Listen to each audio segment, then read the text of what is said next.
intelligent people from both political parties or in the middle, conservatives and liberals, and they all seem to have different answers as to what is going wrong in the country. Some people say, well, let's let the government spend billions of dollars, and then some other people say, no more federal spending.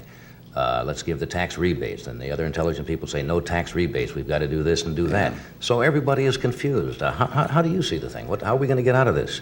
Well, Johnny, I think that one of the things is that people keep looking to government for the answer, and government's the problem.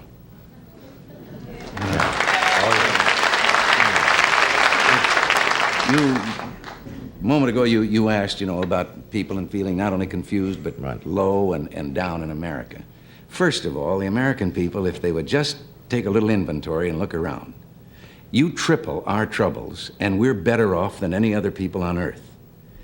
And we've asked so much of government, and we've gotten in the habit over the last 40 years of thinking that government has the answers. There's very little that government can do as efficiently and as economically as the people can do themselves. And if government would shut the doors and sneak away for about 3 weeks, we'd never miss them.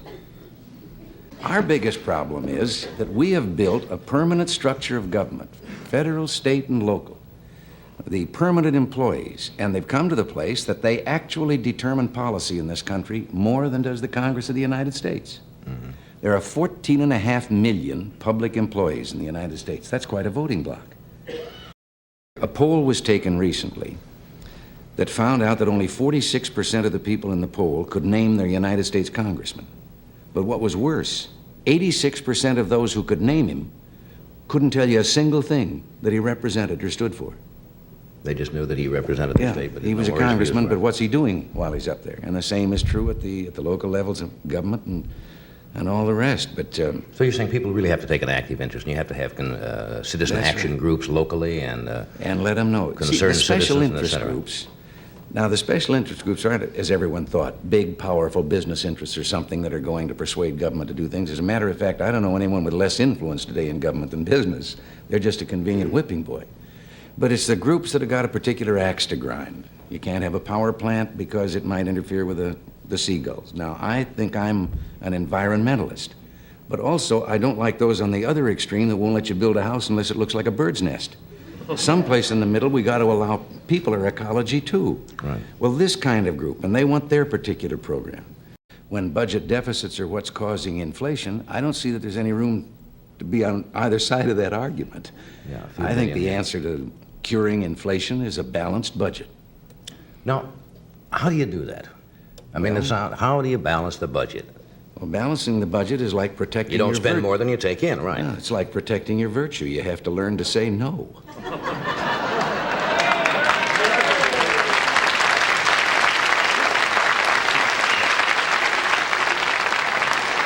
There's got to be another way. What's the second option? Well, why shouldn't we have, in addition to a simplified income tax, why shouldn't we also have a law that says that any time a legislator or a congressman introduces a spending program, he has to introduce with it a tax program to pay for it? Then let the people find out. There was a woman that, from a financial firm that was back at the President's Economic Council, and her words weren't quoted. Everybody else's words got in the paper, all the Hellers and the Galbraiths and all the so-called economists. This woman said that you go to the polls and you ask the people, do they want some social service, some program that government can give? And the people in the polls are apt to read and say, hey, that sounds good, yeah. Mm-hmm. But she says that isn't exactly accurate. She says put a $100 bill in each person's hand and then show them the program and say, now, isn't that a nice program? Do you want it? Give me the $100.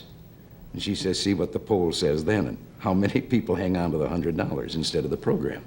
The Office of Management and Budget in Washington, that's responsible for the budget, putting the budget together, cannot even tell you how many boards, commissions, agencies, bureaus, and departments there are in the federal government.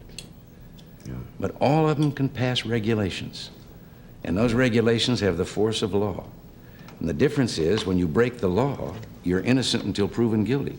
When you break a regulation, the fellow that charges you with breaking the regulation, you're guilty. Right. And if you want to take him to court and prove you're innocent, that's up to you. Right. And all of these are things that yes, we can trim the budget. There's enough fat in the federal government that if you rendered it, you could wash the world.